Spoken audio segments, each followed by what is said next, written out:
Bueno, el día de hoy vamos a... No creo que terminemos lo que son los contratos traslativos de propiedad o traslativos de dominio, como dice su programa, pero sí vamos a avanzar bastante.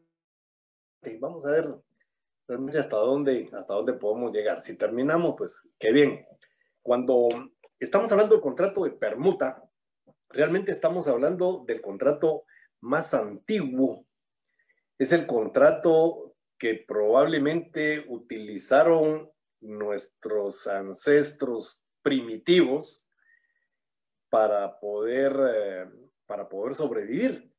Imagínense ustedes, era una época en la que el hombre vivía de la cacería, primero, y segundo, de la recolección.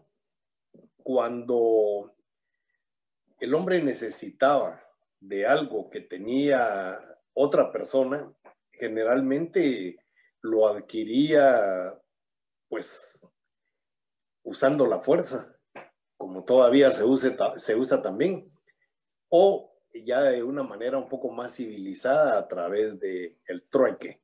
Entonces se cambiaba cosa por cosa, y eso es realmente la permuta. Durante mucho tiempo la permuta se confundió incluso con la compraventa. Yo recuerdo que cuando estaba estudiando primaria, en primaria le dicen a uno muchas mentiras, ¿no? Pero una de las cosas que nos decían, recuerdo yo, es que el cacao era la moneda de los mayas. Bueno, el cacao era un bien que los mayas cambiaban por otros bienes, igual que hacían con las plumas del quetzal y con cualquier otra cosa que fuera atractiva y que a la gente le gustara. Realmente, cuando aparece verdaderamente la moneda, estamos hablando de una época en la que ya podemos separar la permuta de la compraventa. Aún en el derecho romano, cuando vemos las instituciones del derecho romano, todavía no está muy separado lo que es una compraventa y lo que es una permuta. Entonces, cuando ya en el Imperio Romano aparece la acuñación de monedas, entonces ahí sí ya podemos hablar que el hombre deja la permuta y pasa a la compraventa. Aunque la permuta siempre ha existido. Es decir, siempre estamos cambiando cosas por cosas, pero ahora el contrato que más se utiliza realmente es el contrato de compraventa. Cuando estamos hablando de permuta, hay un montón de definiciones. Me gusta la definición legal y creo que es la más completa, y por lo menos es la que a nosotros nos interesa. La encontramos en el artículo 1852, que establece que la permuta es un contrato por el cual cada uno de los contratantes transmite la propiedad de una cosa a cambio de la propiedad de otra. Cada permutante es vendedor de la cosa que da y comprador de la que recibe en cambio. Y cada una de las cosas es precio de la otra. Este contrato se rige por los mismos principios del contrato de compraventa en lo que fueren aplicables. ¿Y por qué me interesaba este artículo? Por lo que estábamos señalando hace un momento, el tema permuta-compraventa. Si ustedes se dan cuenta, en este artículo incluso, ¿qué es lo que nos está refiriendo? Dice, cada permutante es vendedor de la cosa. Fíjense, cada permutante es vendedor de la cosa que da y comprador recibe. Entonces, nos está definiendo lo que es la permuta a cambio de cosa por cosa, pero luego nos dice que lo que se da se está vendiendo y lo que se recibe se está comprando, ¿no? Es decir, todavía la confusión persiste. Lo que debemos entender es que aquí lo que está queriendo señalar el artículo 1852 no es tanto de que cada permutante es vendedor de la cosa y comprador de lo que recibe. Aquí a lo que se está refiriendo realmente es que la cosa que da es el precio de la cosa que recibe.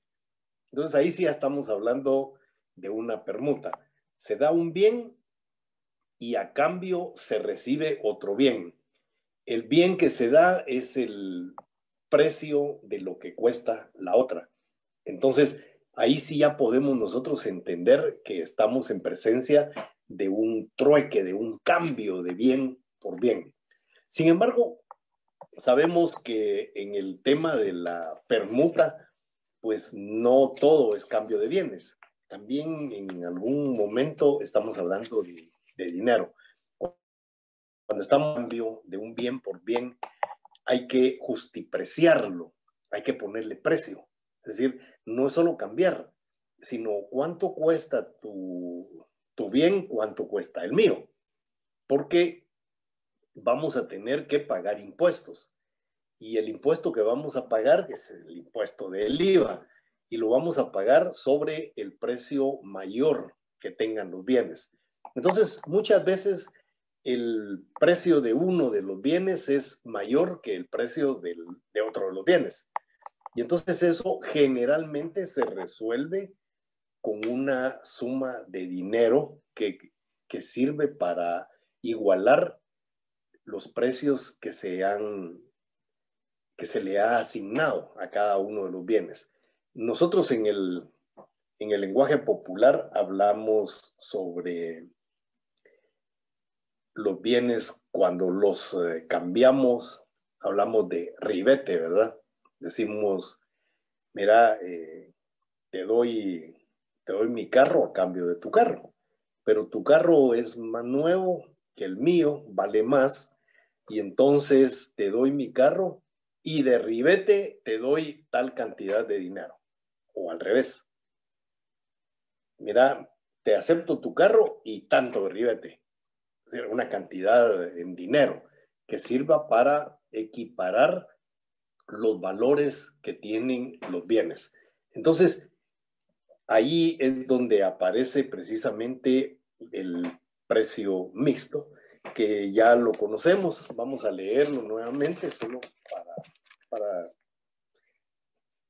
para recordarlo. El artículo 1853 dice, si la cosa que se entrega se ha de pagar parte en dinero y parte en otros bienes, el contrato será de permuta, siempre que la porción estipulada en dinero no llegue a la mitad del precio.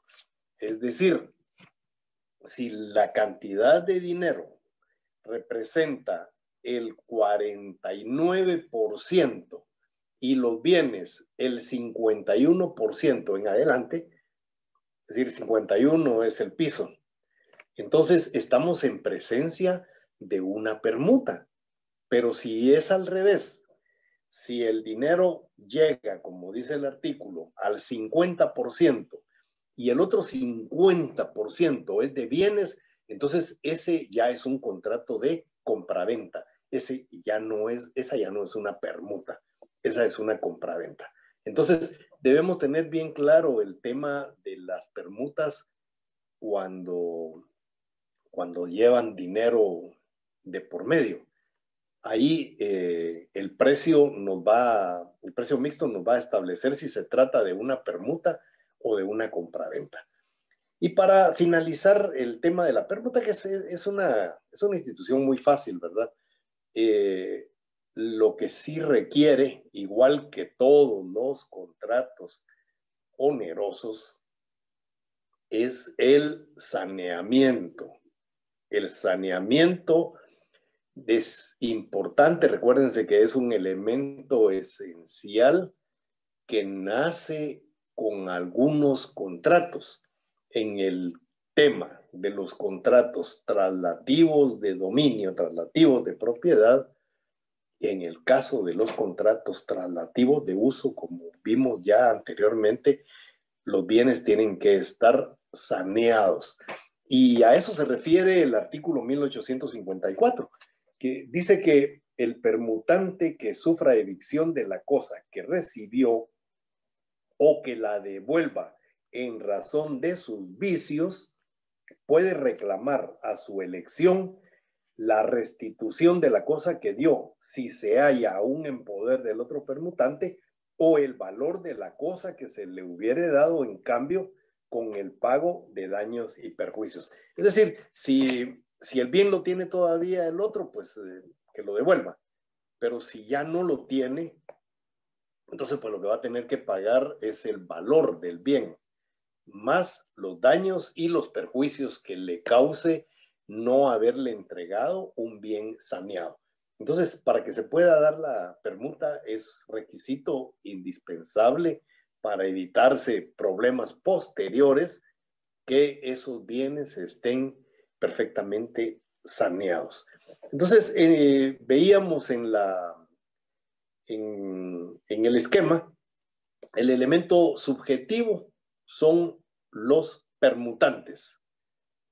Ambos son permutantes. ¿Qué nos interesa de los permutantes? Igual que en el tema de la venta, que sean personas capaces civilmente, que sean dueños de los bienes que van a entregar y además que tengan la libre disposición. El objeto real lo constituyen los bienes y el dinero cuando hay dinero. Entonces, en un contrato de permuta puede, les decía, haber bienes con dinero, bienes sin dinero. O sea, es un cambio de bien por bien o puede ser un cambio de bien con dinero por otro bien. Entonces ahí vamos a encontrar ese elemento real que, como decía anteriormente, debe estar justipreciado. Cada bien tiene que tener un precio para saber exactamente en cuánto se está haciendo la permuta, en cuánto se está haciendo lo que dice el artículo 1852, la venta y la compra, ¿verdad? No hay venta y compra. Estamos hablando de permuta, no estamos hablando de compraventa, pero la confusión, les decía yo a ustedes, persiste incluso en este artículo. Y por último, elemento formal. Bueno, el elemento formal va a estar determinado por los bienes. Si se trata de bienes muebles que no deban registrarse, pues entonces aquí es informal. Ser verbal, puede ser por escrito, indistintamente, pues no hay ningún problema. Pero si se trata de bienes inmuebles o derechos reales sobre los mismos, entonces ahí sí que nos tenemos que ir al artículo 1576 que establece que cuando se trata de bienes inscribibles, como es el caso de los inmuebles, debe de otorgarse en escritura pública como un requisito de formalidad. Decíamos anteriormente, como un requisito de prueba, no de solemnidad, porque el artículo 1576 es clarísimo, lo he dicho ya en más de una ocasión, dice que si los contratos no se otorgan en escritura pública como debieran de hacerlo, el contrato es válido. Lo único es que no se va a poder inscribir. Y ya sabemos las consecuencias de no inscribir un bien inmueble o un derecho real. Así que lo podemos perder, ¿verdad? Es decir, existe esa posibilidad. En cuanto a la donación entre vivos, sabemos por el curso de Derecho Civil que ya manejamos bien. La verdad es que no lo manejamos bien. El problema de la donación por causa de muerte. Cuando vimos el derecho sucesorio, hemos dicho en más de una ocasión, yo lo he dicho, los demás profesores sencillamente dan su clase, no externan opinión, no les gusta meterse a problemas. A mí es un requisito sine qua non que andemos metidos en problemas los que somos abogados. problemas de otros, y a veces se vuelven de uno. Pero he dicho hasta la saciedad que el pensum tiene que corregirse. No podemos tener un curso de derecho sucesorio dentro de un curso de derechos reales como es el que vemos en el Derecho Civil 2. En algunas de las universidades privadas nos aventajan muchísimo en cuanto a ese pensum porque el derecho sucesorio lo tienen aparte, porque es demasiado importante como para que lo podamos ver en un mes, pues, si mucho. Yo no sé cuánto se tarda el profesor de Derecho Civil 2 en dar derecho sucesorio.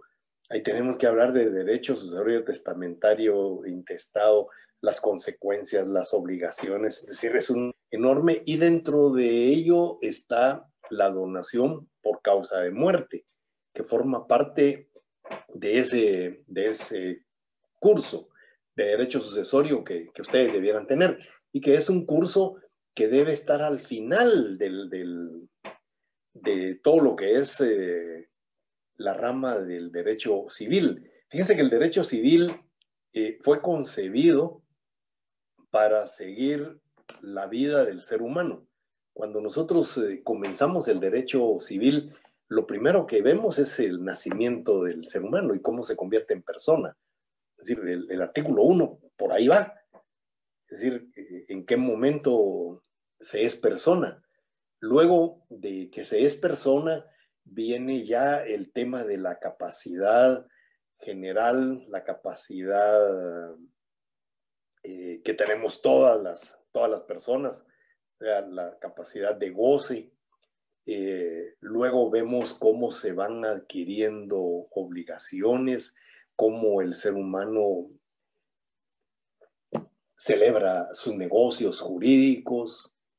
Luego de que celebra los negocios jurídicos, vemos el tema del matrimonio, es decir, el ser humano nace, crece, se casa, se reproduce y muere, nos decían a nosotros. Yo siempre he dicho que antes de morir sufre, ¿verdad?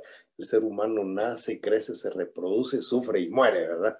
Pero bueno, el derecho civil nos acompaña desde antes del nacimiento hasta después de nuestra muerte. Es el único derecho que está a la par de la vida del ser humano, el único. Y entonces, siguiendo esa línea, el pensum debiera ser así. Eh, Civil 1, la persona, todo lo relacionado con la persona. Civil 2, los bienes, las formas de adquirirlo, las formas de acrecentarlo, es decir, todo lo que son los derechos reales. Civil 3, obligaciones. Civil 4, el negocio jurídico. Civil 5, el contrato. Y civil 6, la sucesión. Así está el pensum de las universidades privadas, de las facultades de Derecho, de las más prestigiosas de las universidades privadas de Guatemala. Nosotros no hay manera que cambiemos, pero no sé, algún día llegará de decano un civilista y entonces probablemente le pongan ya más atención a esto. Últimamente solo hemos tenido penalistas, un laboralista hace poco, y esta nueva decanatura que se avecina, pues no sé, ahí tenemos a un experto en derecho administrativo y tenemos bueno, no sé qué son nosotros, hay penalistas y hay de todo.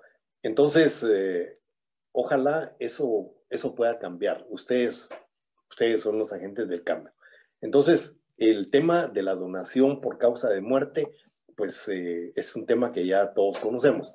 No, la donación en un momento solamente se conocía como la donación y no importaba si era entre vivos o muertos, seguía la misma normativa, pero posteriormente se saca de ahí y entonces la acción entre vivos ya queda como una institución totalmente diferente en muchas cosas de la donación entre muertos, o por causa de muertos, no entre muertos.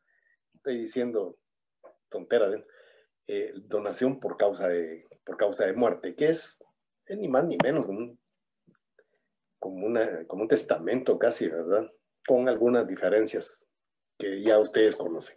Bueno, entonces la donación entre vivos la encontramos su definición en el artículo 1855, que dice que la donación entre vivos es un contrato por el cual una persona transfiere a otra la propiedad de una cosa a título gratuito. A título gratuito. Una persona, ¿quién es esa persona? Bueno, es una persona que dentro del esquema nosotros lo conocemos como el donante. ¿Qué es lo que dice el artículo 1855? La donación entre vivos es un contrato por el que una persona transfiere, el donante, a otra, el donatario, la propiedad de una cosa a título gratuito. Ya vamos a ver eso. El donante, para poder serlo, tiene que tener capacidad civil, tiene que ser dueño de la cosa, tiene que tener la libre disposición. Me preguntaba alguien, ¿puede ser donante un menor de edad? No, jamás. Es decir, un donante no puede ser menor de edad, porque los menores de edad, recuerden ustedes, son incapaces. Entonces, para ser donante, una de las características específicas, uno de los requisitos especiales, específicos, es que tiene que tener capacidad y un menor de edad no la tiene. El artículo 1860 dice también que la donación puede hacerse por medio de apoderado. Pero el poder debe designar la persona del donatario y especificar los bienes objeto de la donación y las condiciones a que queda sujeta. ¿Se recuerdan ustedes cuando vimos el tema del mandato? Decíamos que para donar se necesitaba una cláusula especial o un mandato especial. Se los dejo de pregunta. Dentro de un rato es lo primero que vamos a establecer. ¿Es un mandato especial o es una cláusula especial para donar entre vivos? Bueno, y en el caso del donatario, el donatario sí puede ser un menor de edad. En el caso del donatario no se requiere de una capacidad específica. El donatario puede ser un menor de edad. La pregunta que se hacen algunas personas es si puede ser alguien que todavía no ha nacido. Recuérdense que nuestro código se refiere a ese tema con la teoría de la viabilidad. Es decir, los que no han nacido tienen derechos. Pero la pregunta es, ¿se le puede donar a alguien que no ha nacido? La respuesta es sí, sí, se le puede donar. El problema es el tema de la aceptación. En el caso de los menores de edad, sabemos nosotros que quien acepta lo donado es quien sobre ellos tiene la representación legal, pero sobre sobre alguien que no ha nacido, que aún no es persona jurídica tal y como lo establece el código, no puede haber representación legal. Es decir, uno no puede ser representante legal de quien aún no ha nacido. Entonces, no puede aceptar una donación. La donación podrá aceptarla en el momento que la persona nace, cuando ya es como una persona, ¿verdad? Esa es una de las de las cosas bellas que tiene el Código Civil, que protege a la persona aún antes que ésta nazca. Dice el artículo primero, la personalidad civil comienza con el nacimiento y termina con la muerte. Sin embargo, al que está por nacer se le considera nacido para todo lo que le favorece, siempre que nazca en condiciones de viabilidad. Pero, o sea, aún no tiene esa personalidad que establece la ley para que alguien pueda aceptar por él. Entonces, el donante definitivamente puede donarle a alguien que no ha nacido.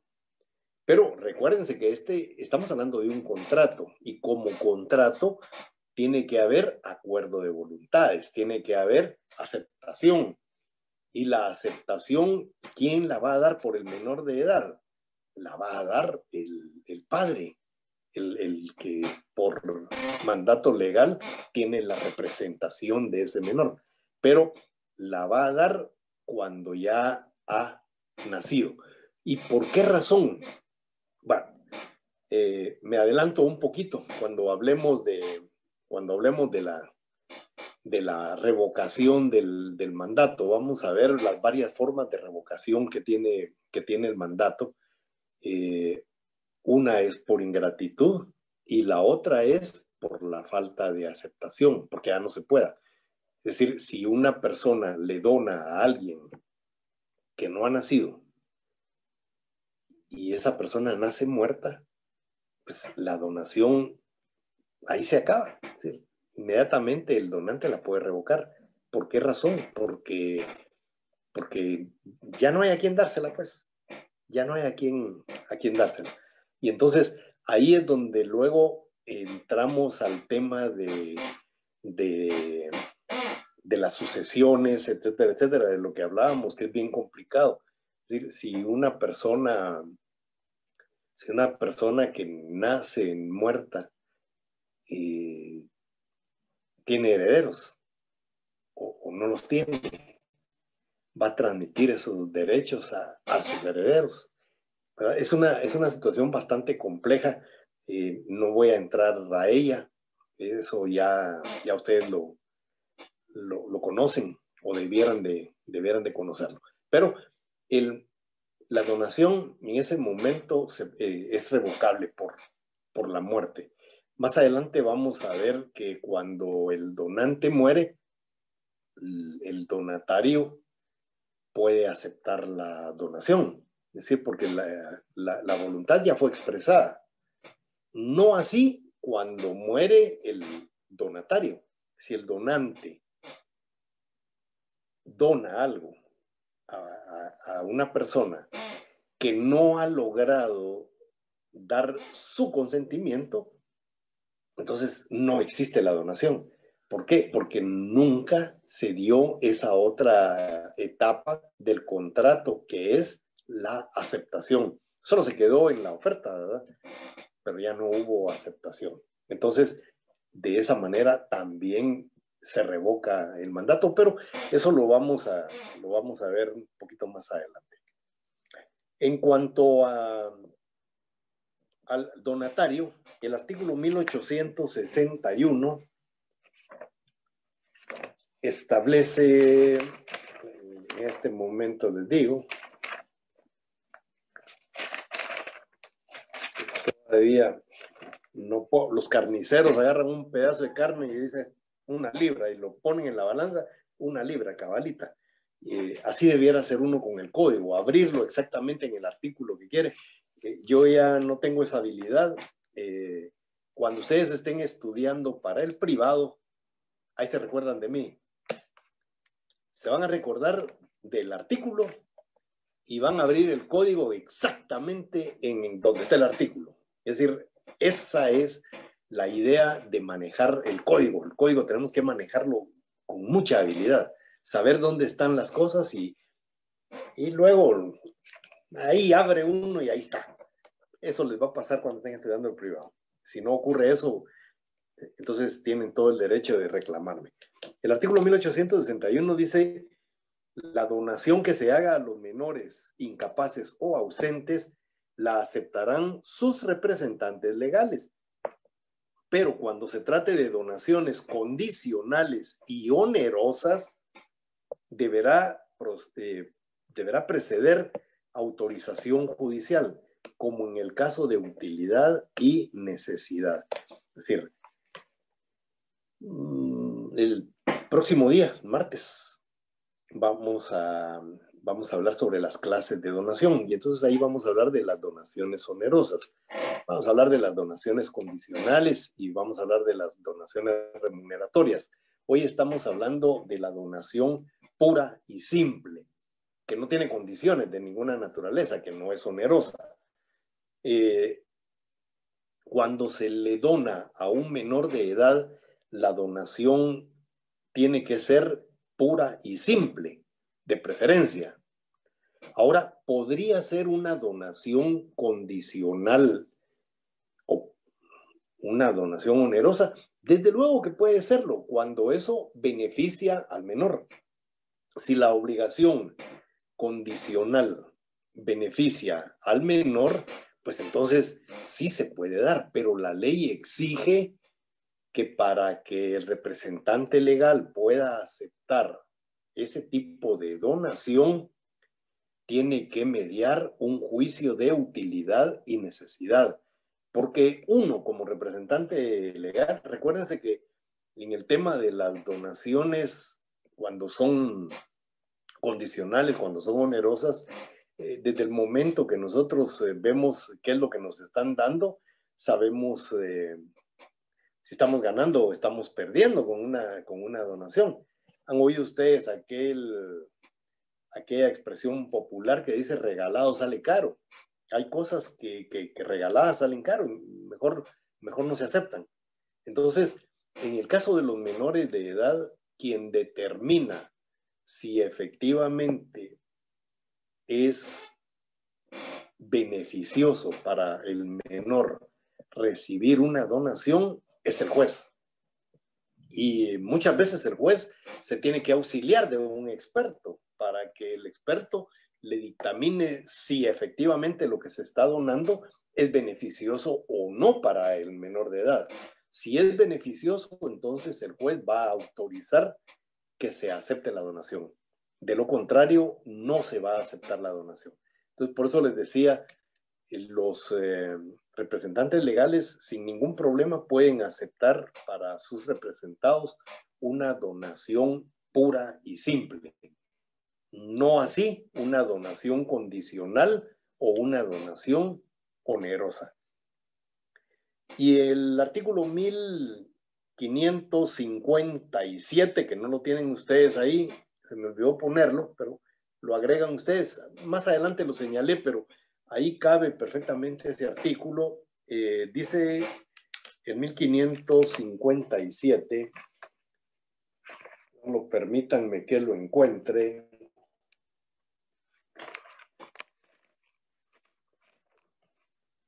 Dice, el enajenante que ha procedido de mala fe está obligado, en caso de saneamiento, a pagar al adquirente las mejoras de recreo y los daños y perjuicios causados. Esta norma está hablando sobre el enajenante. Recuérdense que la donación, en la donación hay enajenación. Y en el caso de la donación, al igual que en la compra-venta, tiene que haber siempre buena fe. Si el donante ha procedido de mala fe,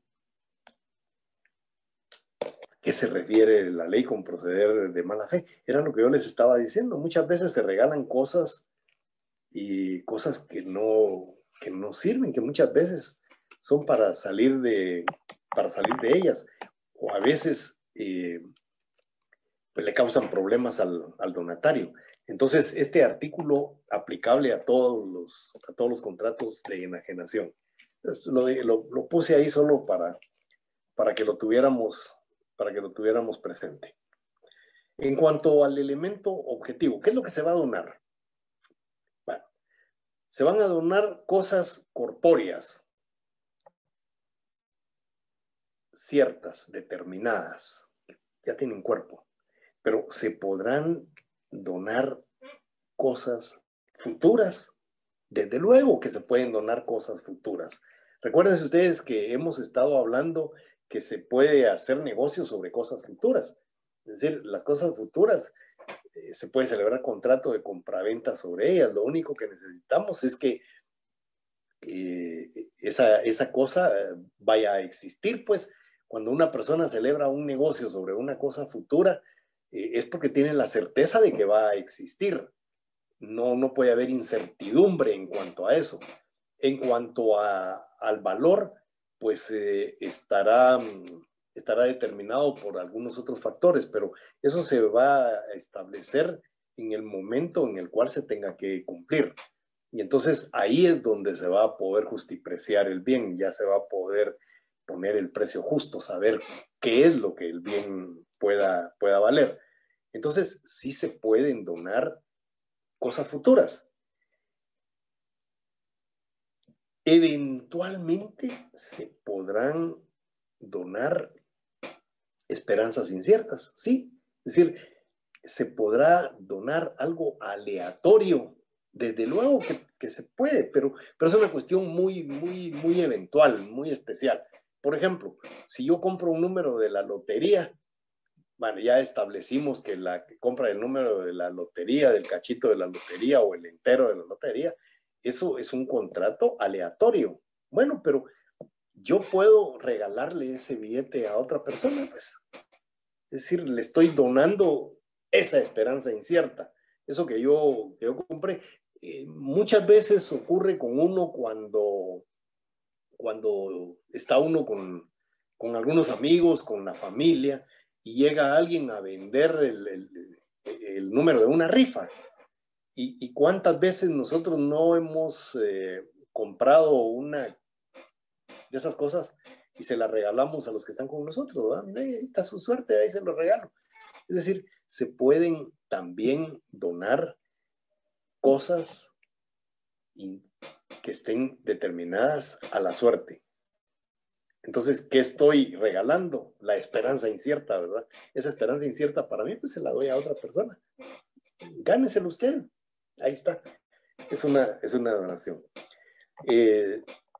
Se pueden donar derechos reales, desde luego. Se pueden donar, se podrán donar derechos personales. Cuando estamos hablando de derechos personales, estamos hablando de crédito, no se les olvide. También, si a mí alguien me debe algo, yo ese crédito se lo puedo donar a alguien, así sin ningún problema. Hoy, por ejemplo, le digo a uno de mis hijos, mira, lo que me debe esa persona, ahí te lo regalo, cóbrale tú. Bueno, ahí le doné un crédito. Entonces, él será el encargado de cobrarlo y de gastárselo, obviamente, ¿verdad? Entonces, se puede donar derechos personales, derechos de crédito y desde luego derechos reales. Yo le puedo regalar a alguien una paja de agua, pues.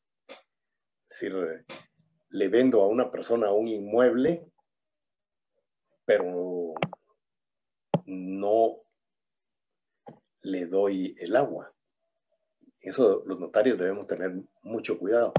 Hay muchos notarios que cuando hacen sus escrituras dicen que el vendedor vende, ponen así, ¿verdad? Vende, cede y traspasa el bien descrito en la cláusula anterior y todo lo que de hecho y por derecho le pertenece.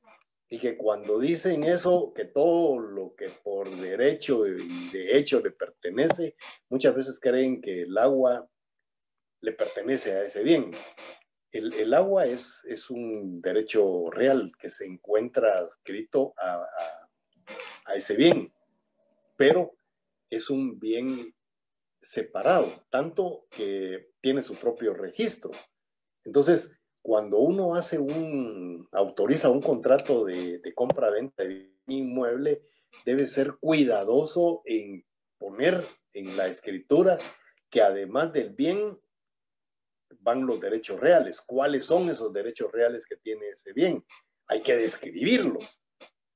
Si va una paja de agua, pues hay que decirlo ahí en el contrato, que dentro de lo que se está vendiendo la paja de agua que tiene el número de registro tal, tal, tal y tal, y que se encuentra incorporado a ese bien inmueble. O sea, no basta con decir todo lo que de hecho y por derecho le corresponde. Hay que establecer claramente cuáles son esos derechos que dicen en la escritura. Bueno, una paja de agua se puede vender. Si yo tengo un inmueble en el cual tengo 2 pajas de agua y solamente necesito una, puedo vender la otra. No hay ningún problema.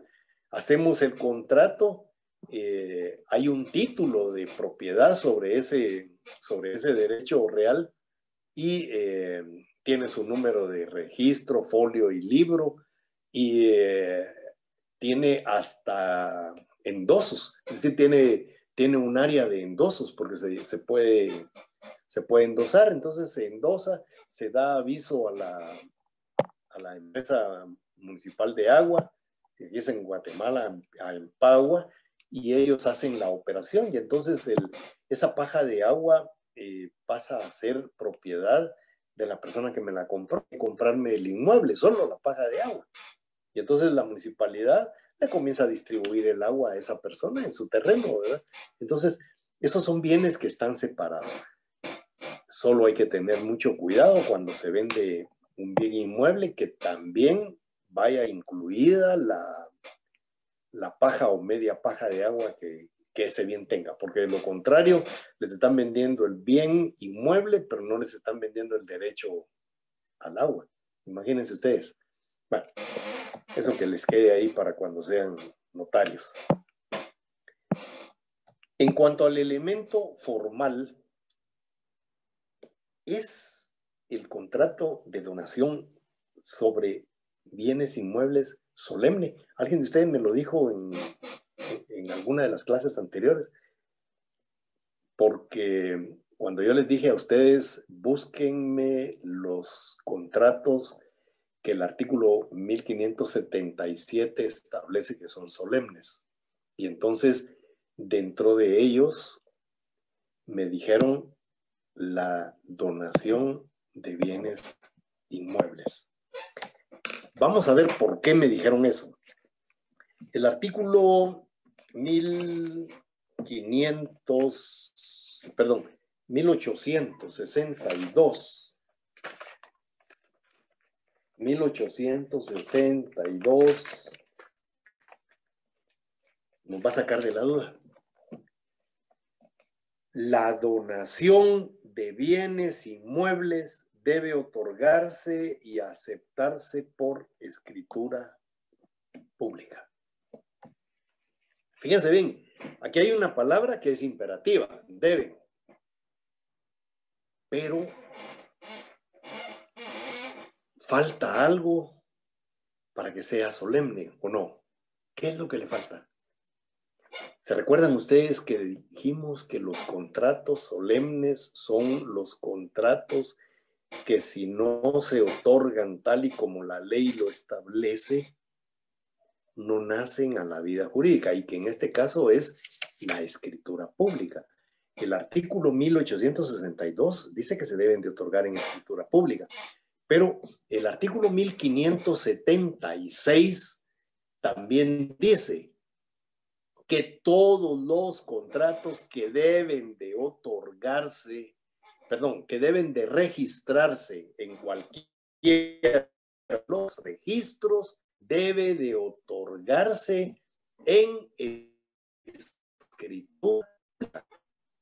Pero luego agrega el artículo 1576. Sin embargo, los contratos que no se otorguen de esta manera son válidos. Son válidos. Entonces, ¿de dónde sacaron ustedes? Yo no, yo lo he sabido desde hace mucho. Solamente no dije nada, porque quería llegar a este día y tener que enseñarles algo. la vanidad del profesor, enseñarle algo a sus alumnos, que no saben los alumnos, y uno poderles enseñar. Dicen que el maestro no es aquel que destaca, sino el que alumbra. Es decir, no es el que deslumbra, es el que alumbra, el que enseña, el que tiene algo que decir. Y entonces, si vemos el artículo 1576 y lo comparamos con el artículo 1862, y si vemos el artículo 1577, que nos refiere lo que son los contratos solemnes, con el artículo 1862, ¿qué vamos a encontrar? Miren lo interesante del derecho, cómo el derecho nos hace pensar, nos hace razonar, el derecho civil. Esa es la gran ventaja de ser uno civilista. Por eso yo siempre les he dicho, el que sabe derecho civil, sabe derecho. Y va a ser un excelente abogado en cualquiera de las especialidades que quiera desarrollarse. Pero tiene que tener la base civil. Si no la tiene, va a ser un pésimo abogado. Pésimo abogado. El artículo 1577 dice: deberán constar en escritura pública los contratos calificados expresamente como solemnes, sin cuyo requisito esencial no tendrán validez. El artículo 1862 no califica a la donación de bienes inmuebles como un contrato solemne. Para que sea un contrato solemne, el artículo debió de mencionarlo, debió de decirlo. El artículo 1862 dice: la donación de bienes inmuebles debe otorgarse y aceptarse por escritura pública. ¿Y qué le falta? Que diga sin cuyo requisito no nace a la vida jurídica. Si dice eso, es un contrato solemne. Si no dice eso, es un contrato formal, pero no un contrato rigurosamente formal como son los solemnes. Entonces, el contrato de donación de bienes inmuebles no es un contrato solemne, sí es un contrato formal de los que regula el artículo 1576, pero no es un contrato solemne.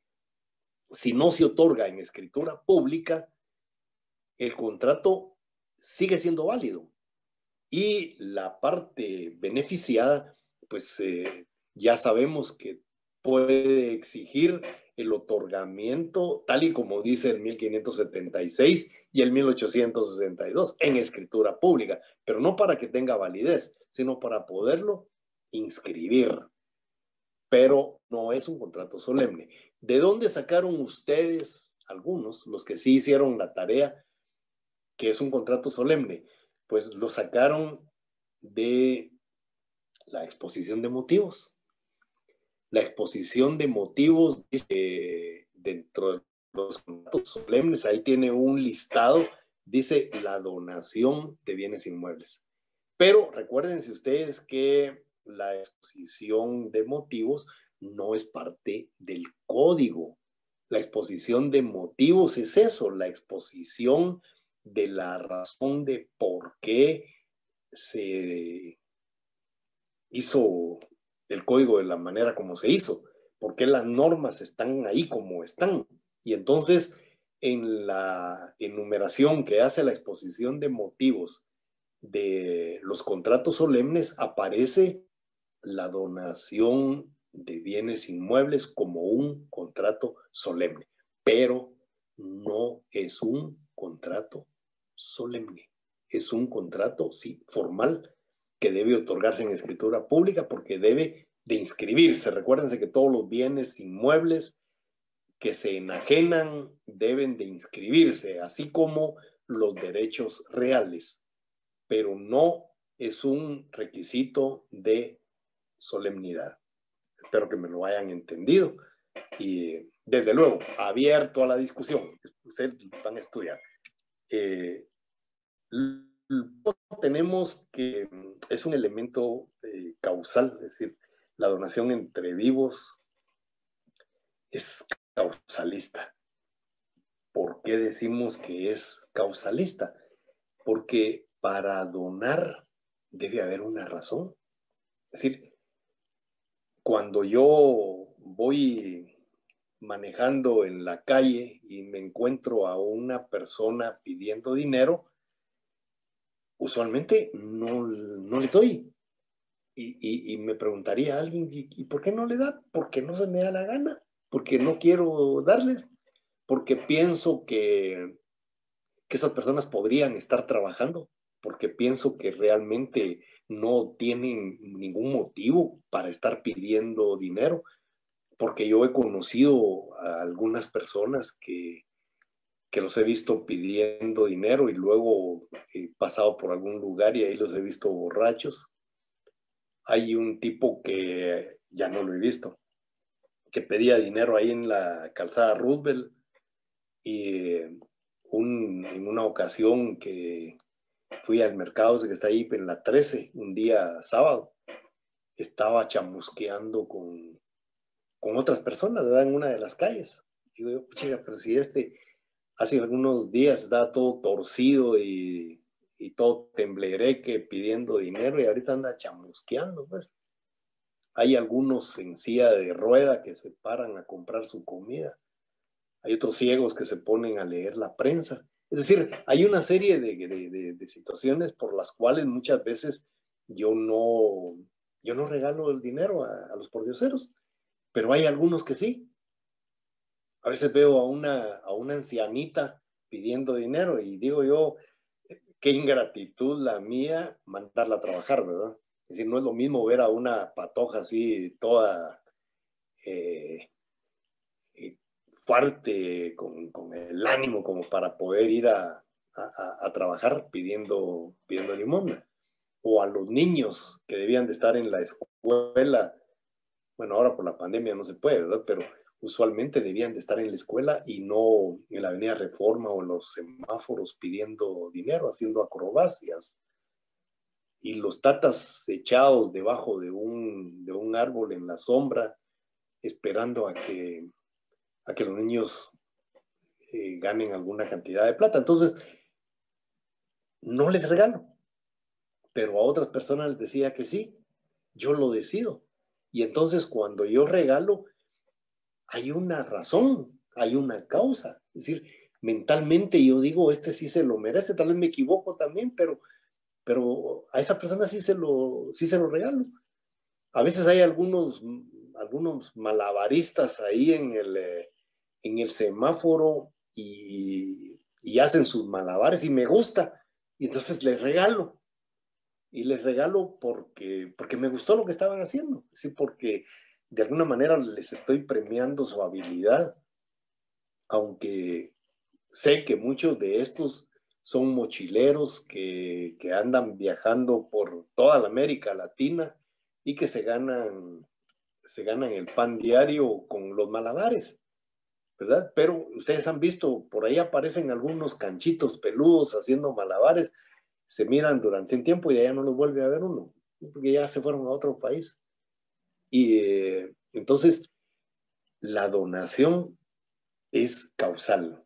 Uno, por eso decimos más adelante en las características que es intuito persona, es decir, la calidad de la persona, a quién se le va a regalar. Yo le regalo a mi hijo, le regalo a mi pariente, le regalo a un amigo.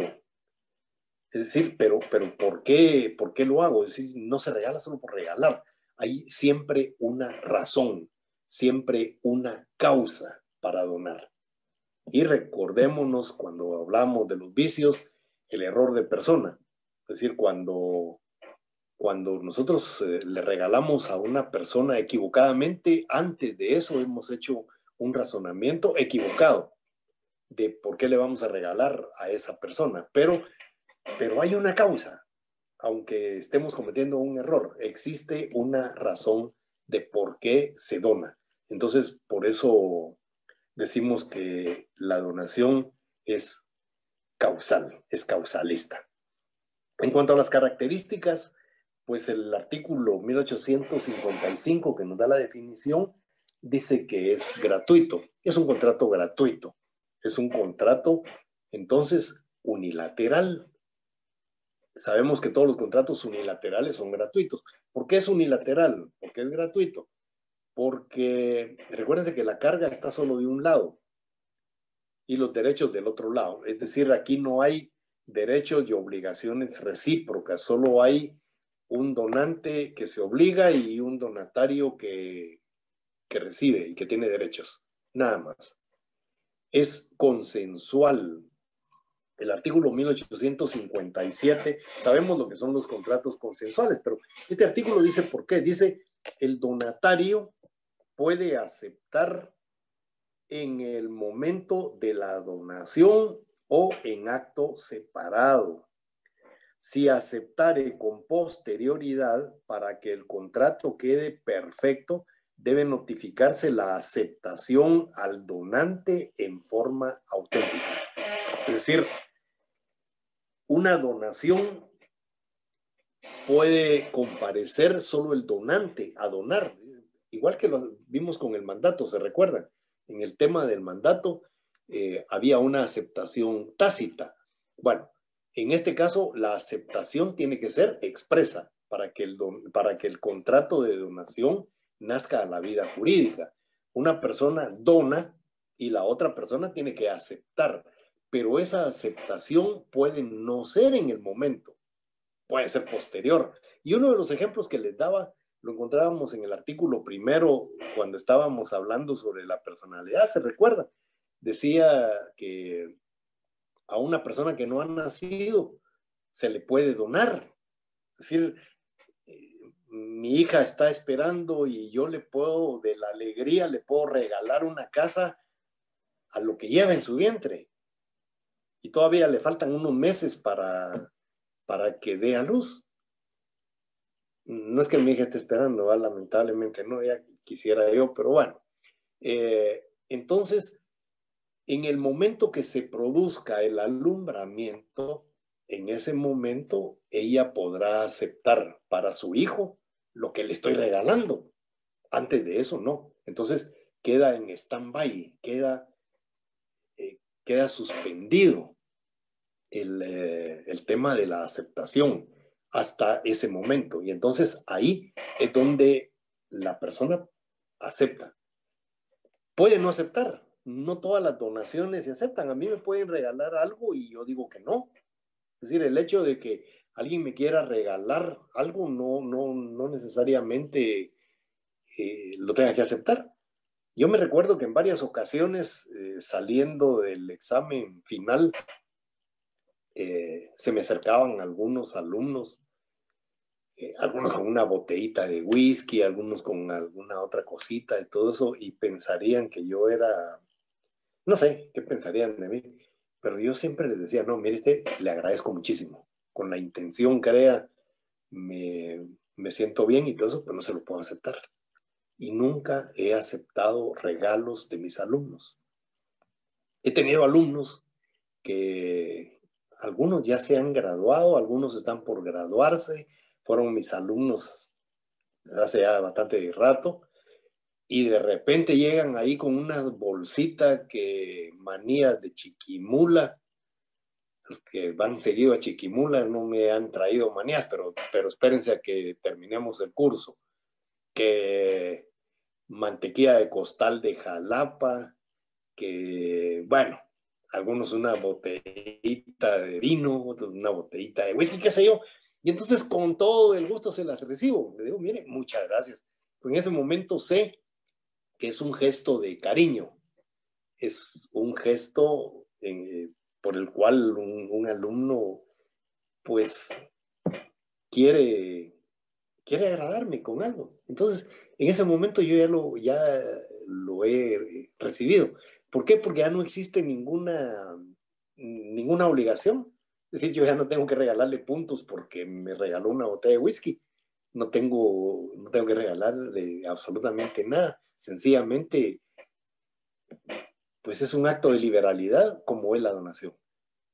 Es decir, la donación es un acto de liberalidad. Es decir, uno libera algo de su patrimonio a otra persona, ¿por qué lo hace?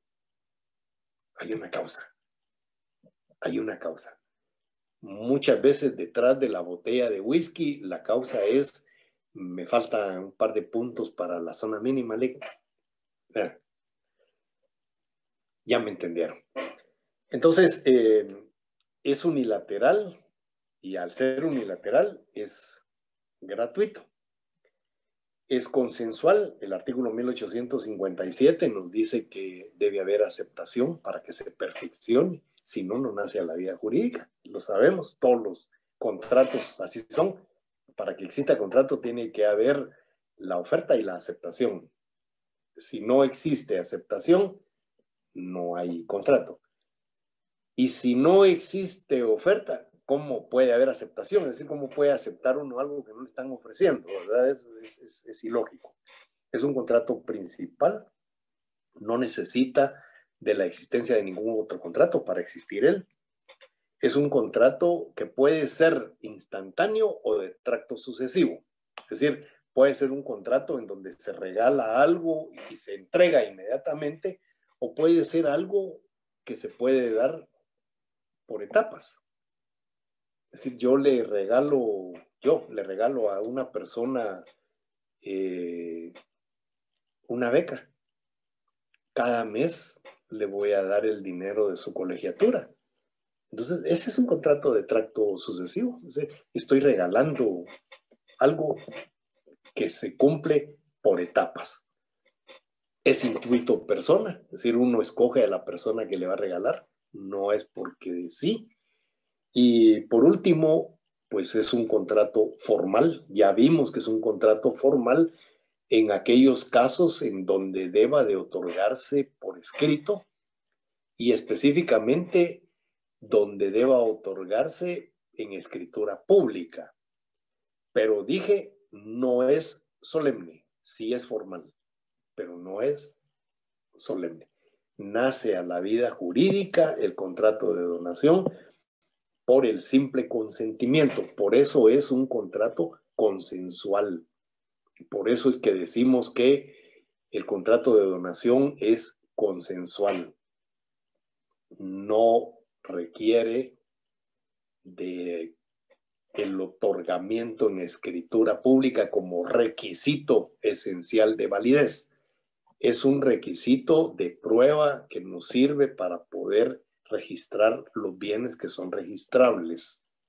Si a mí alguien me regala una pistola, pues esa pistola la tengo que registrar. Y como la tengo que registrar, en el DIGECAM me exigen que presente el testimonio de la escritura pública. De otra forma, no puedo. Antes, cuando existía lo que se llamaba el DECAM, las armas se registraban con un contrato en documento privado. A veces con un acta notarial donde uno decía que uno era el propietario de hacía no sé cuántos años y se podía hacer, pero ahora no, ahora que el DIGECAM formalizó, sin duda los asesores jurídicos de alguna manera muy atinada entendieron que es un registro y por lo tanto para poder registrar todas las armas, todo lo que dice la ley de armas y municiones debe de otorgarse en escritura pública, pero es un requisito de formalidad.